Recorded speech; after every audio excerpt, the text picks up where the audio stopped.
अस्सलाम वालेकुम। आज का मेरा टॉपिक है लर्निंग स्टाइल पे।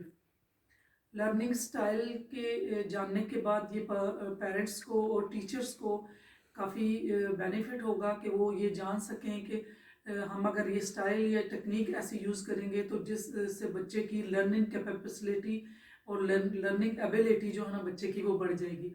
फर्स्ट ऑफ ऑल तो ये समझना कि हमारा माइंड काम कैसे करता है और हम अपने माइंड से जब बात करते हैं तो वो किस तरीके से प्रोसेस करता है। तो जो ह्यूमन माइंड है वो जो वर्ड में प्रोसेस नहीं करता वो इमेजेस में प्रोसेस करता है। तो बच्चों को जो टीचिंग दी जाए तो उसके लिए तीनों जो 5 सेंसेस हैं उन 5 सेंसेस को यूज़ करें। तो 5 सेंसेस में से स्मेल, टच और टेस्ट को जो है ना वो एक काइनेस्थेटिस्ट स्टाइल ही कहते हैं। अब जो फील सुनना और देखना और टच करके तीन तरह से बच्चे जो है ना वो लर्न करते हैं और इससे उनकी मेमोरी में जाती हैं। तो हमारी मेमोरी इन तीनों स्टाइल से बनती है। तो इनमें भी जो तरीका होता है, तो कुछ लोग बाय बर्थ जो है वो बायसनेस या उनका कोई एक जो डोमिनेंट होता है जिसको कहते हैं। कुछ लोग बच्चे होते हैं वो सुन के चीज़ों को ज़्यादा लर्न करते हैं और उनको ज़्यादा उनके जो है ना माइंड में बैठती हैं और उनका माइंड जो है ना इन चीज़ों को परसीव करता है। कुछ लोग होते हैं जो कि देखने में बायस होते हैं, वो चीज़ों को देख के ज़्यादा चीज़ों को लर्न करते हैं और उनको वो चीज़ें अंडरस्टैंड होती हैं। कुछ लोग होते हैं जो टच करके चीज़ों को फील करके तो उनको चीज़ों का जो है ना मेमोराइज करना और उनको लर्न करना ज़्यादा इसी होता है। अब अगर टीचर को ये चीज़ नहीं पता कि ये तीन तरह के जो है ना डोमिनेंसी होती है, इसको बायसनेस भी होते हैं। तो अगर किसी बच्चे की बायसनेस एनालिटिकल है तो वो जो एयर एनालिटिकल है कि वो सुन के वो चीज़ों को समझता है। तो कुछ टीचर तो ऐसे होते हैं कि वो कहती हैं कि वो आपने आई कांटेक्ट करना है, फेस टू फेस आप मुझे देखें, मैं स्टडी जब लेक्चर दे रही हूँ तो आप मुझे देख नहीं रहे। अब उस बच्चे की जो बायसनेस है तो वो सुन के करता। अब वो सुन रहा है तो हो सकता है वो साथ फिजिटिंग भी कर रहा हो, साथ उसका वो देख कहीं और रहा हो। लेकिन अगर टीचर को ये चीज़ नहीं पता तो टीचर उसकी सेल्फ एस्टीम को लो कर देगी, उसको डांटेगी कि आप मुझे नहीं देखते। मैंने ऐसे बच्चे जो हमारे पास काउंसलिंग के लिए भी आते हैं, मैंने ऐसे बच्चे देखे हैं जिनकी रीजंस यही होती है कि टीचर ये समझती है कि बच्चा डिसरिस्पेक्ट कर रहा है, वो मुझे देख नहीं रहा, आई कांटेक्ट नहीं कर रहा। तो जिस बच्चे ने अगर जिसका एयर बायसनेस ज़्यादा है, मतलब वो सुन के चीज़ों को ज़्यादा समझ सकता है, तो अब वो अगर वो आई कांटेक्ट करेगा तो उसका कानों से सुनने वाला छूट जाएगा, तो वो समझ नहीं सकेगा। तो इसी तरीके से कुछ लोग जो देख के चीज़ों को करते हैं, तो उनको ये चाहिए कि उनको बोर्ड पे लिखना है, उनको जो चीज़ें दिखाई जाए, जैसे स्टार्ट अगर मैं मॉन्टेसरी से बात करूं तो बच्चे को एबीसी के जो ब्लॉक होते हैं अगर वो देख के बच्चा है तो वो उन चीज़ों को देख के उसको याद करेगा और उसको लर्न करेगा। इसी तरीके से अगर एक बच्चा टच करके सीखता है तो उसको जब तक लिखवाया नहीं जाएगा, जब तक वो जो ब्लॉक हैं या ऐसी चीज़ें उनको टच करेगा तो उससे वो उसके माइंड में वो उसका स्केच बन जाएगा, ये एक पिक्चर बनती है माइंड में, ये इमेजेस बनते हैं। तो ये तीन चीज़ें हैं जो कि टीचर्स को और पेरेंट्स को पता होना चाहिए कि वो अपने बच्चे को खुद जज करें कि बच्चे का लर्निंग स्टाइल कौन सी उसकी बायसनेस ज़्यादा है। तो ऑडियो विल एड्स इन्हीं चीज़ों को कहा जाता है कि जिनके साथ आप उसको लिखवाएं भी, उसको दिखाएं भी और उसे सुनवाएं भी और उससे टच भी करवाएं। तो इस तरीके से जो जब बच्चे को पढ़ाया जाता है तो बच्चे को कॉन्सेप्ट बनता है, और जब एक चीज़ का कॉन्सेप्ट बन जाता है तो बच्चा आगे जाके कहीं भी रोट मेमोरी नहीं होगी उसकी, या कहीं वो उसके लर्निंग प्रोसेस में प्रॉब्लम नहीं होगी।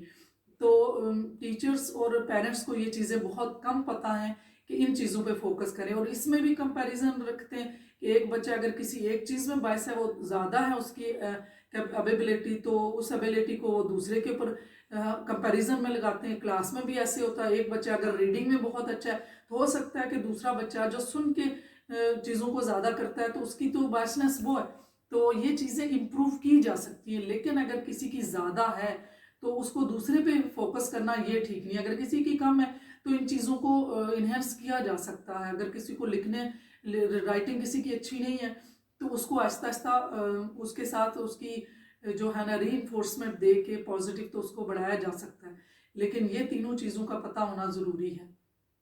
तो आई होप सो कि मेरी ये छोटी सी बात आपको अच्छी समझ में आई होगी और पेरेंट्स भी इस चीज़ को समझेंगे।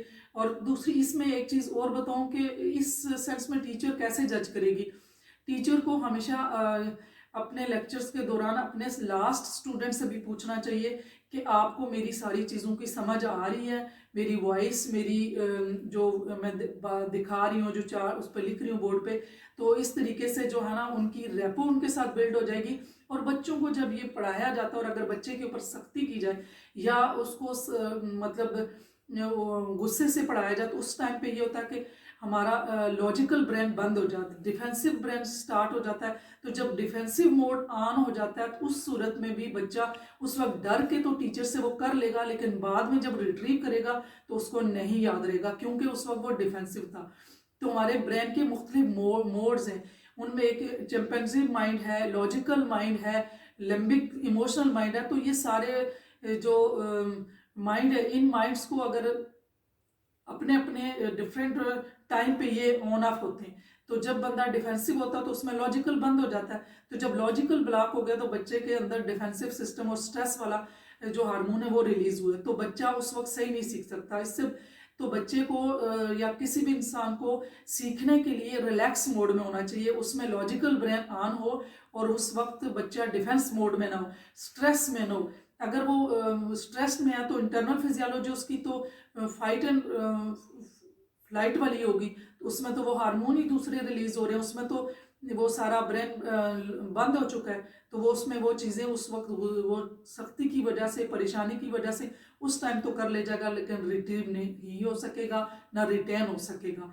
तो बच्चों के लिए टीचर और पेरेंट्स की रेपो बनना बहुत अच्छी है। जब रेपो बन जाती है तो डायरेक्ट जो पेरेंट्स और टीचर बोलते हैं तो वो उनके अनकॉन्शियस में जाता है, तो फिर उस तरह से वो उनकी लर्निंग कैपेबिलिटी बढ़ती हैं और उन्हें वो जब मेमोराइज करते हैं और जब रिट्रीव में दोबारा याद करते हैं या किसी चीज़ को अगले लेवल में उस चीज़ को वो यूटिलाइज करते हैं। तो मेरे ख्याल से ये चीज़ें अगर पेरेंट्स और टीचर समझ लें तो उनके लिए भी बहुत आसानी होगी कि डील कैसे करना। और इसमें ये भी है कि कॉग्निशन एक ये है कि बच्चे की कब कब कॉग्निशन एबिलिटी बढ़ती है। इसमें भी एक थ्योरीज हैं कि कॉग्निटिव एबिलिटी मतलब स्टेजेस ऑफ डेवलपमेंट। तो इंशाल्लाह नेक्स्ट में वीडियो बनाऊंगी कि किस किस स्टेज की डेवलपमेंट में, जिसमें ये मुख्तलिफ स्टेजेस हैं, टॉडलर है, इन्फेंट है, टीन एज है, यंगर अडल्ट है, इन सब की डिफरेंट उनमें टाइमिंग होते हैं, उनमें किस वक्त कौन सा कॉग्निशन डेवलप हुआ है, कौन सी वो चीज़ें सीख सकते हैं, कौन सी नहीं सीख सकते। तो मैं नेक्स्ट इस पे भी इंशाल्लाह वीडियो बनाऊंगी। For watching. किसी को अगर किसी चीज़ के बारे में कोई मेरे से कंसल्ट करना है, कोई मशवरा लेना है, कोई काउंसलिंग है, कोई चीज़ है, तो मैं मेरे डिस्क्रिप्शन लिंक में सारे नंबर हैं, शिफाम पे मेरा प्रोफाइल है, मेरा एक्सपर्ट काउंसलिंग का एक पेज है फेसबुक पे, तो आप मुझे वहाँ पे कंसल्ट कर सकते हैं।